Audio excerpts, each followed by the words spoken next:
dans cet épisode-là, je vais vous parler de Nicolas et de son activité. Vous verrez que c'est super intéressant. Donc toi tu développes, d'après ce que j'ai vu, parce que tu en as parlé pendant une des conférences, tu développes un serious game depuis pas mal de temps, pas mal d'années, je crois 5 ans à peu près. Enfin, en tout cas, tu as un domaine de développement depuis 5 ans. Après, tu as eu différents projets à l'intérieur. Alors tu vas nous en parler, te présenter un petit peu et puis nous dire quelle est l'ambition, quel est le but, puis à quoi tu en es actuellement et qu'est-ce que tu cherches finalement à travers ces présentations que tu fais. Et, voilà. Alors, Nicolas, je suis un ingénieur en informatique et durant mon master, j'ai commencé pour un petit projet à rejoindre un plus grand projet open source qui consistait à faire des jeux pour la santé respiratoire. Donc ça, je l'ai fait en travail de semestre. Et ensuite, le chef de ce projet organisait de nombreux événements de co-création qu'il appelait, donc des game jams, des hackathons, où sur un week-end, plusieurs personnes se regroupent et développent ensemble des jeux, des prototypes. Donc, dans le cadre de ces événements, j'ai continué à participer de façon ponctuelle, 1 à 2 fois par année en moyenne. Et du coup, je suis devenu un des nombreux développeurs du projet. Et aujourd'hui, je présentais à cette conférence GSGS un peu 2-3 développements qu'on a fait avec tous les différents jeux qui ont été développés par moi, mais aussi par tous les autres contributeurs, parce que le but, c'est vraiment d'avoir un projet qui encourage tout le monde à participer, à faire des choses open source qui soient distribuées à grande échelle pour que tout le monde devienne un peu acteur de la santé respiratoire, voilà, qui a l'aspect ludique des jeux. Ouais, d'accord, donc là c'est vraiment ton domaine de prédilection, c'est la santé respiratoire, virtuellement parlant. Enfin. Alors dans mon temps libre, c'est exactement ça. C'est-à-dire qu'à côté, je fais tout autre chose, tout le temps dans le domaine informatique, aussi si possible dans le domaine des jeux ou de l'interaction. Et puis ça, c'est vraiment une activité un petit peu bénévole auquel j'y sacrifie quelques week-ends, un peu trop ces derniers temps. Il va falloir que je dorme. Ah, c'est un beau projet en tout cas.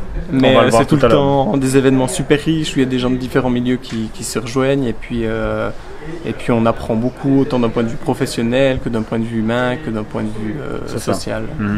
Donc là, tu parles un peu des hackathons et autres regroupements de personnes dans le domaine du jeu que tu as pu faire ou organiser, je pense. Alors moi, j'ai jamais trop été du côté organisation, ça je le laisse au grand chef du projet, Fabio Bali. Après, il faisait souvent appel à moi parce que du coup, j'étais simplement un des développeurs qui est depuis le plus longtemps dans le projet, qui a participé le plus à des événements. Donc je sais comment interfacer un peu les différents périphériques. Je sais aussi ce qui a eu posé problème et qui a amené à des jeux qui sont finalement peu utilisés ou pas utilisables du tout au suite des game jams. Donc il m'appelle souvent pour contrecarrer ces risques, mais je dois lui donner tout le mérite de la partie organisationnelle. Moi, je viens juste pour donner un petit support. D'accord, super.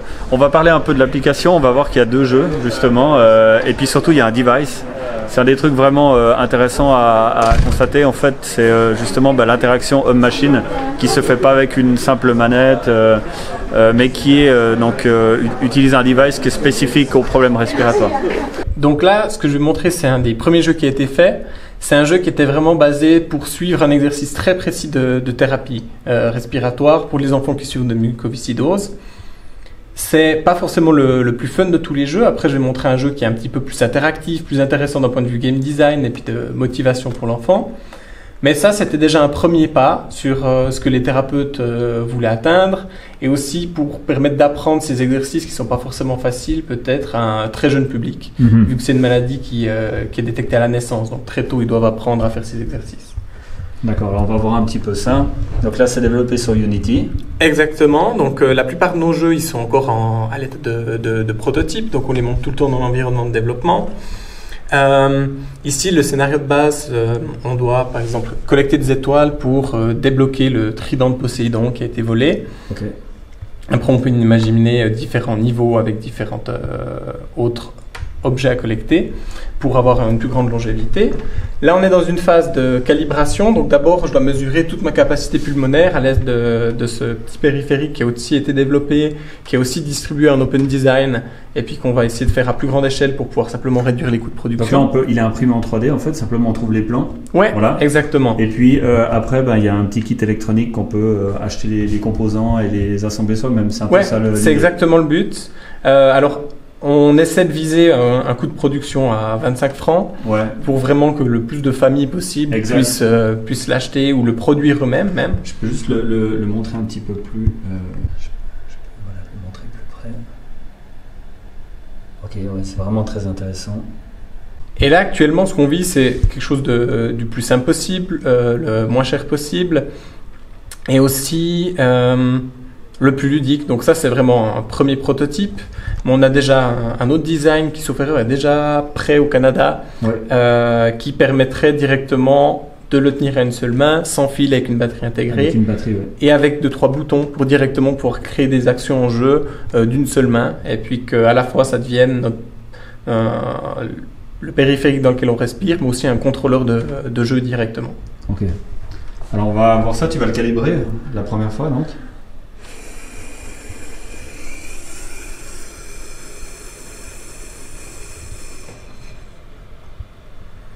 Donc là, j'ai vidé absolument tous mes poumons pour mesurer la capacité pulmonaire. Et là, on voit du coup un chemin qui s'est créé en fonction de ma capacité. Voilà, donc le jeu s'adapte au profil du joueur. Et ça, c'est assez important parce que chaque jour, ils peuvent être plus ou moins en forme en fait, en fonction de diverses conditions. Ils doivent simplement maintenir une touche pour continuer d'avancer horizontalement. Et ensuite, en soufflant, ils pourront déplacer verticalement le personnage. Le but étant de rester dans ce chemin. Dans le flux, voilà. Pour collecter le plus d'étoiles possible. D'accord. On voit par exemple derrière moi, j'ai une étoile aussi qui clignote parce que c'est important qu'ils fassent une pause respiratoire de 3 secondes une fois qu'ils ont inspiré.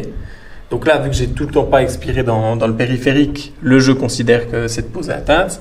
Et dès que je vais souffler, une étoile va se créer supplémentaire. J'ai réussi. Donc on a tous les éléments qui sont considérés comme bons pour cet exercice. Seront récompensés par le joueur. D'accord. Donc vu que c'est un exercice de thérapie puis qu'on essaie de le suivre de façon très stricte, c'est peut-être pas à proprement parler un serious game ou un jeu en soi. Ça se rapproche plus juste d'un exercice un peu gamifié, mais pour permettre aux enfants de l'apprendre. Donc là, je suis censé être en phase de retenir mon souffle pendant 3 secondes et après je devrais expirer ici.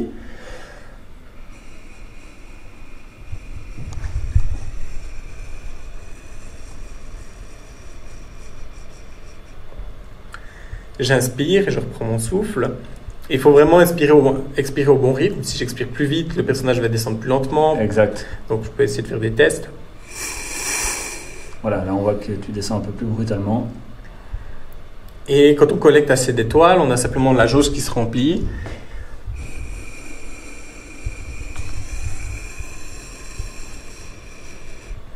Là, je n'ai pas réussi. On va avoir un feedback visuel qui va simplement nous féliciter ou encourager en tout cas les enfants à atteindre cet objectif.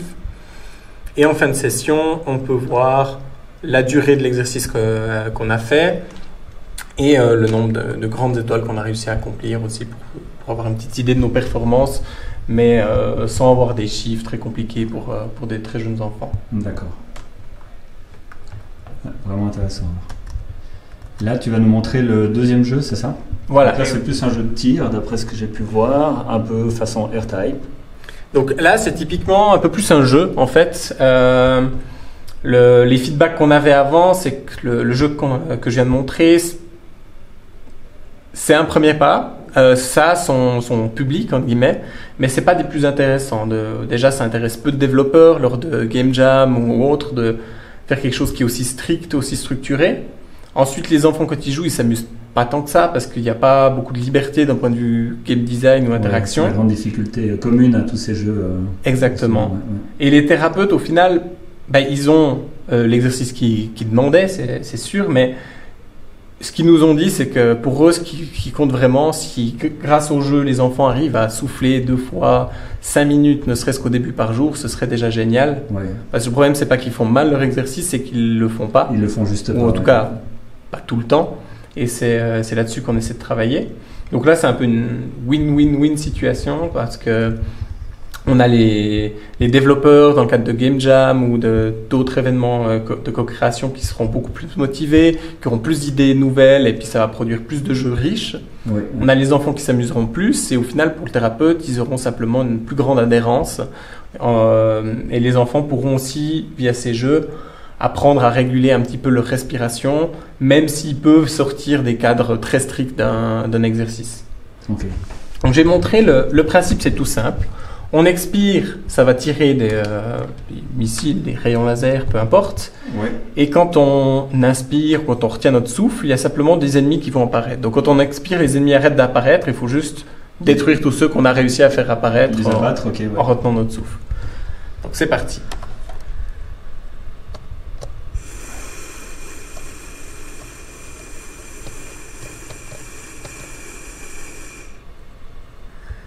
Donc là, j'inspire, des nouveaux ennemis qui apparaissent.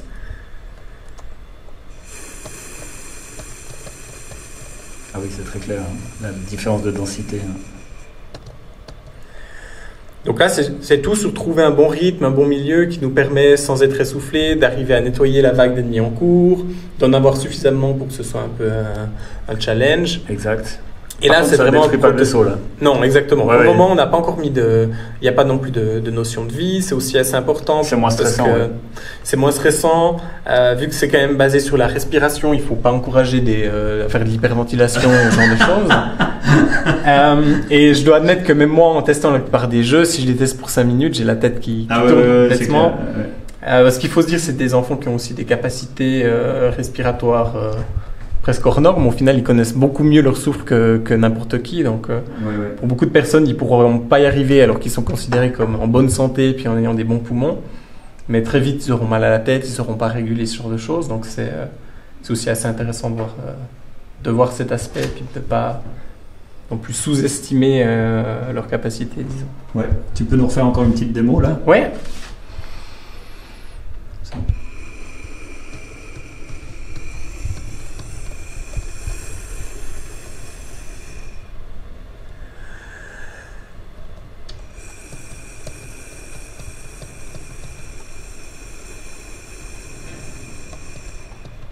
Ok, alors toi, tu as encore un autre projet justement que tu aimerais nous montrer directement avec des petites feuilles.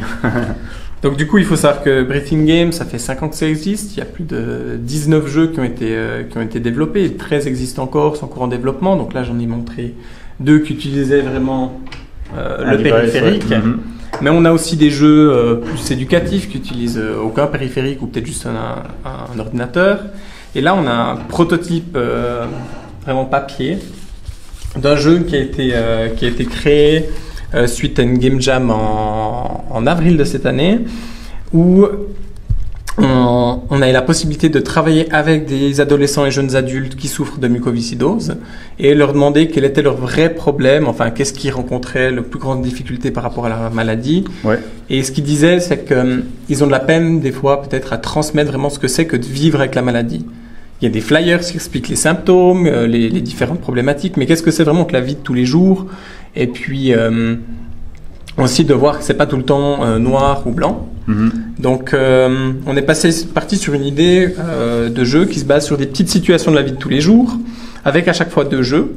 Ça s'inspire du jeu mobile Reigns, où on est un roi qui doit gérer un royaume, et là on est simplement une personne atteinte de mucoviscidose, ou qui vit avec la mucoviscidose. On a différentes caractéristiques, sociales, santé, ça je crois que c'est force physique sauf erreur et karma. Et chacun de nos choix, sans qu'il soit bon ou mauvais, va simplement influencer différemment ces différents facteurs. Mmh. Alors, des choix qui sont évidemment mauvais, il y a des choix qui sont pas recommandés, mais de temps en temps ça peut passer. Et en fonction de notre situation, si on est vraiment bas en social, on aura peut-être quand même, malgré tout, meilleur temps grâce au jeu de prendre un choix qui va un petit peu diminuer notre santé. On ne dit pas que c'est ce qu'il faut faire, mais c'est aussi simplement pour sensibiliser les gens que de temps en temps on est humain et puis qu'on ne fait pas tout le temps ce qu'il faut faire et on peut comprendre pourquoi. Donc ça, c'est toutes des anecdotes qui ont été produites par les adolescents et jeunes adultes atteints de mucoviscidose. Donc c'était vraiment un super événement où pendant tout le week-end, ils ont travaillé ensemble et puis ils ont produit de nombreuses anecdotes pour vraiment pouvoir partager leur expérience, leur vie de tous les jours à différentes personnes. Donc On a vraiment de leur langage là, donc je vais pas lire tout le texte. Non. Mais on se rend compte un peu du principe. Exactement. Et en fonction des choix, donc là il va à une soirée, mais il est sous perfusion, donc il a le choix entre s'en ficher pour être politiquement correct, et puis quand même boire de l'alcool et faire la fête, ou alors disons d'être le conducteur de la soirée et ne pas boire.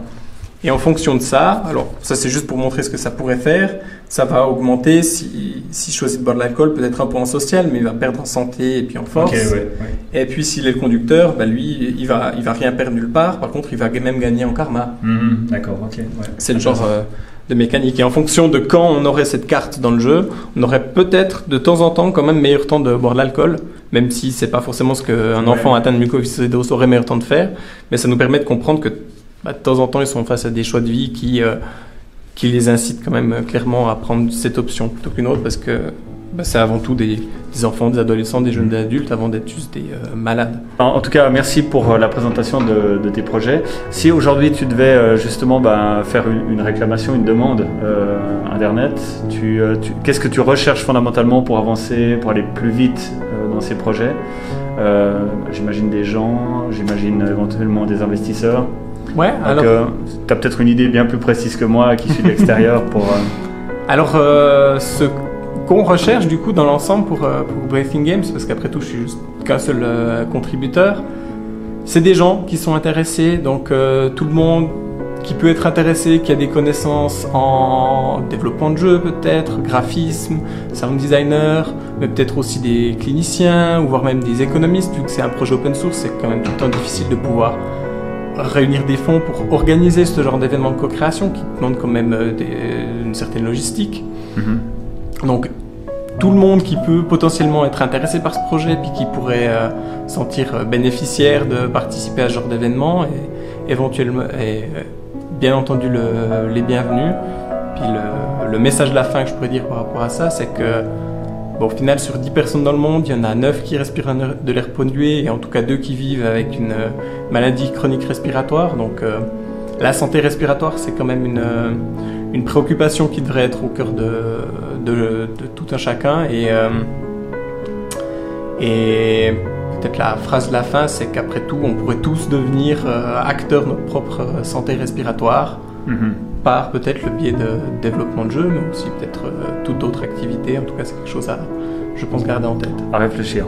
Ok, je te remercie pour cette présentation qui était super intéressante. Et puis, je te souhaite vraiment du courage et de la chance pour le développement de la suite.